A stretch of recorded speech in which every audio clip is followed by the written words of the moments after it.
Hey everyone, I recently completed trading strangles on TLT for the past 12 months, and today I decided to shoot a video. I have done a similar video for trading strangles on SPY, QQQ, and IWM. For those of you who are not familiar with these terms or with these names, SPY is the S&P 500 index in the US. It basically covers the 500 largest companies in the US market. And QQQ is the nasdaq index. Similarly, it's the largest companies. I believe it's 200 largest companies, tech companies. And IWM is the Russell 2000, and TLT is the 20-year Treasury bond ETF.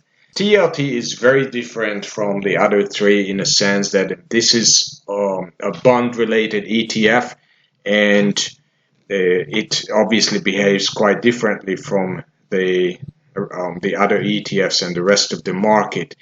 So before I go into my performance, I just wanted to refresh your memories, or if you're new to options, then this will help you, and hopefully it will inspire you to start trading options. But basically, this is what a strangle looks like. You have the share price moving up and down, and you sell a call option, which has a strike price, generally speaking, higher or above the share price, and you have a put option, which is generally below the share price. And the objective of this game is to keep the call option and the put option away from the share price. Obviously, we can control our strike prices, so we can control our options, but we can't control the market unless you're some big shots like Warren Buffett. But basically, that's what a strangle looks like. And then, of course, like with any other option trading strategies, you can always make adjustments, and that's how you can make money and generate a nice regular income, just like if you had a investment property. So let's look at my position versus TLT, or my positions, because I have two positions, one put option and a call option when I trade strangles, or when you have a strangle. So I started off with a very strong, very wide strangle. The share price, or TLT price, I would just refer to it share price, was around 120 when I traded. And so I opened a call option at 130 and a put option at 110. So that was quite a wide range, because TLT doesn't move that much, or it's not supposed to move that much.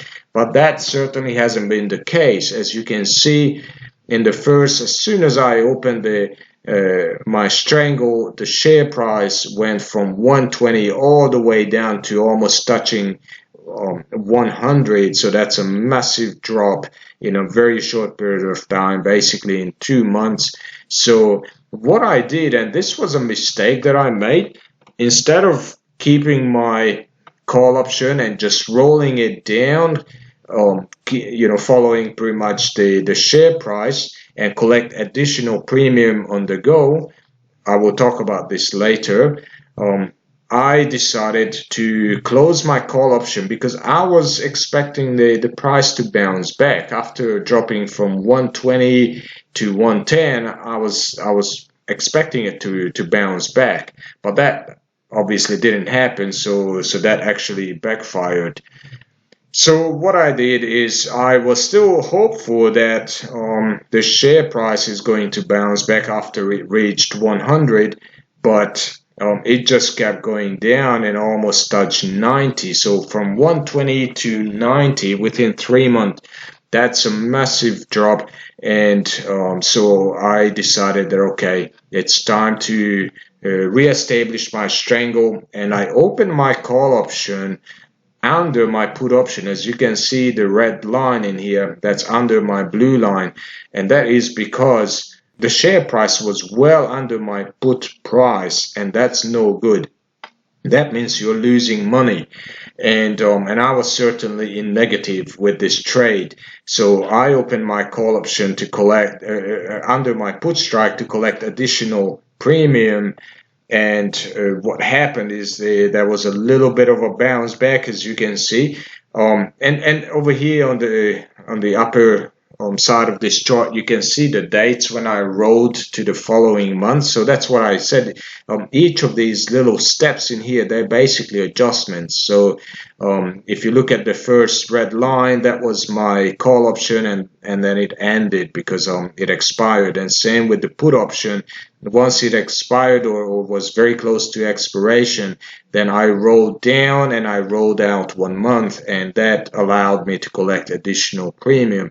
And then I did the same thing a month later, and then I kept my strike price at I believe it was 107 level. But with my call strike, I had to make a lot of adjustments, as you can see. So waited another month and a half or so. I mean, generally, with these sort of strangles, I call them forever strangles on these index funds. I generally roll them around 20 days out, so 20 days to expiration, and on a monthly basis. But with TLT, I wanted to try something different, at least in the first 12 months, because of the nature of how the bond market moves versus the stock market. So you can see that I didn't make as many adjustments, and I was certainly expecting a bounce back, because what you need to know is that when interest rates go down, then the bond rate, the TLT is expected to go up. So in the last year and in the first half of this year, the interest rates just kept going up, which resulted the bond prices to go down, and that's why you see this massive decline. But now that the market is really in fact, not just the market, but the global economy is on shaky grounds, I expected the interest rates to slowly come down a little bit, but I think we're gonna have to wait another couple of months at least to see that happening. So I kept my put strike and my call strike at the same level for about a month, a little bit over a month. As you can see over here, the red line and the blue line is overlapping, while the share price just kept bouncing, and then it touched my strike price a couple of times, and then I rolled again. I kept my put strike at the same level. I went up a little bit with my call because of this bounce that we can see in here in January, but then that bounce remained under my put strike price. So I rolled down my call again, and I ended up having a straddle. So this is called a straddle, when you have the put strike and the call strike at the same level. And then I went inverted. So this is called inverted. I forgot to mention that earlier, that when your call strike is lower than your put strike, that's what we call inverted strangle. And normally when you go inverted, then that's not really a good sign. That's when you are trying to defend your position. But I needed to go inverted because once again, the share price went down, went below 100, and I wanted to collect additional premium. And then what happened, there was a very quickly, within a few days, the share price went from like 99-ish or 98, and it went up to 107. So that caused me to think that, okay, maybe it is time for the interest rates to come down and the bond prices to go up. And so I rolled again, and I went up with my call strike, and I went down with my put strike. Now, at this point, I will have to check on one of the later slides, but at this point, I most likely sacrificed some of my premium, and I will explain that later. And then I had a strangle, a relatively comfortable strangle around April, and then rolled out at the end of April. I widened my strangles. So when you can widen your strangles, so basically I went from a straddle to an inverted and then back to a strangle, and then I widen my strikes. So this is good sign. This is when your position is starting to work in your favor. And then in May, things started to go sour again. So I needed to lower my put strike as well as my call strike, and I ended up with a straddle, I believe, at $100, no, 105. So just a little bit lower than what I had previously, which was 107 or 108. And then rolled out again. So I waited a long time to see if we're gonna see any bounce back up to my 105 level. But unfortunately, the bond prices just remained, or TLT remained around the 102 level, and then it started to go down. So in July or mid-July, I rolled again. And as you can see, the bond prices just kept going down. So this was not a good sign for me. The 12 months was up, so that's where I cut it in here. And in about a year, hopefully I will have the opportunity to create another video, and then we'll watch the continuation of this story and see how the second year pans out. But I can tell you, if you take a look at the share prices of TLT, then you can see that after this day, basically the bond price or the TLT price went down to pretty much the same level that we experienced back in early November, late October last year. So yeah, that obviously put my position in a pretty negative figure. So in this chart, you can see pretty much the same information, my positions and the share price. The difference is that I overlaid my premium, how much premium I received. So as you can see, I started with about $100 premium. This was a very cheap deal, very cheap strangle. And basically from that 100, I just kept going up. And every single time I made adjustment, you can see that I increased the amount of credit that I had in this deal. And you can see that every single time when I roll out to the following month, I'm able to collect additional premium. This is basically what you do when you trade strangles. And at the very end, you can see this big drop. That's because I made an adjustment to show you how this strategy performed in the last 12 months on TLT, and basically that would have been my closing price at this level. So started off over here about 100 and went up to over 300, as you can see on the next slide. You'll see it. But I haven't closed my position. I am currently up here, and I will continue trading strangles on TLT, and I will continue growing my premium or my credit in this trade. Another important factor is obviously the capital, how much capital you need for trading strangles on TLT, the way I did it.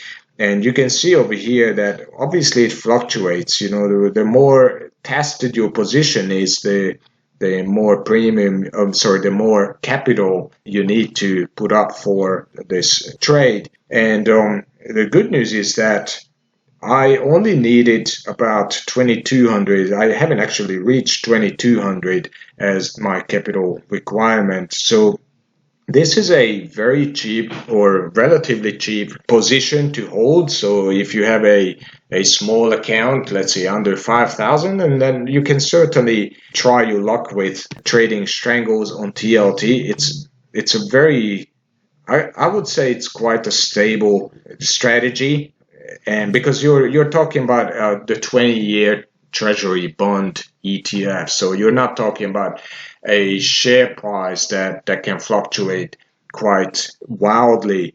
I mean, obviously, we did see massive movements, uncharacteristic movements in this past 12 months, especially in the beginning. But if you really look at it from, let's say, mid-October, you know, the share price was around 95. And then went up to just under 110 and pretty much stayed within that range. So that's very easily manageable when you trade strangles. what really burnt me was this first 3 months, and the fact that I didn't keep my call position and I didn't keep additional premium. My chart would have looked much better. So let's look at the bottom line. The number of trades that I had to make or adjustments was 22. So on average, roughly about 2 adjustments a month. So it's a very low maintenance position on TLT. If you watch my other videos on SPY and QQQ and IWM, I made significantly more adjustments. I believe they were over like 60 adjustments.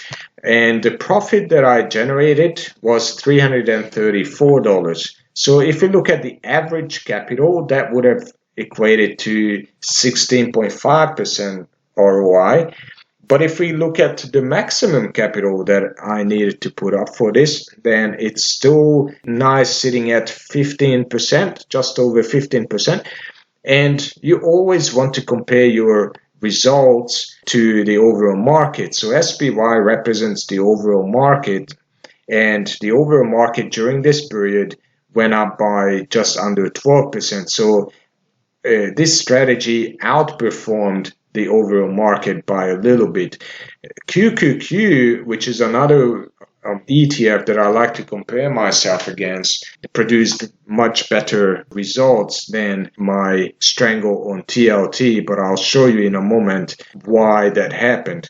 But before I do that, I also wanted to show you that what is 15%? So let's assume that you have $10,000 and you invested for 10 years, and for 10 years you can generate 15%. Then basically in 10 years your $10,000 is worth $41,000. So 15% annual return is actually not bad.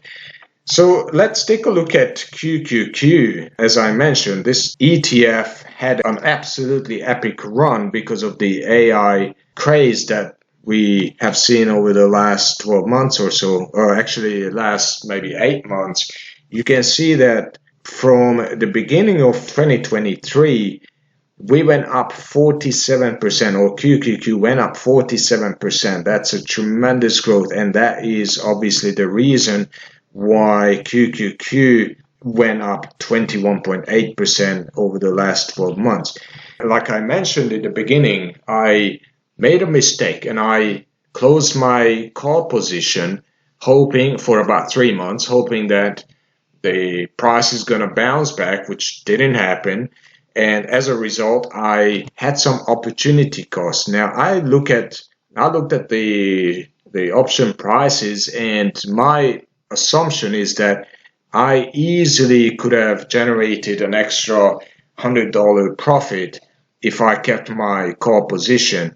And if I did so, then my ROI would be just under 20%, which is very similar to the QQQ and well above, nearly double the SPY performance. So the takeaway from this is that when you trade strangles on ETFs like TLT, SPY, QQQ, or IWM, or even DIA, which I don't do because that's too expensive. You need to put up too much capital. But with TLT especially, you don't want to panic. You know, if the market or if the share price goes against you, don't panic. Just keep your strangles, and that's why I call them forever strangles. And time will always work in your favor, and that's the beauty of trading options. So if you want to learn more about options or you want to trade with me, I can certainly add you to our group. We have a paid forum, which is only $5 a week, and I work with my team to help individuals to learn about options, and we basically make money as we learn, and I think that's a beautiful way of learning how to trade options. And if you want to reach out to me, you can find me at diaconitos.com, or you can also leave a comment. If you like this video, then please hit the like button. That would really help me as well and help others. And I hope you enjoyed this video, and I'll see you on the next one.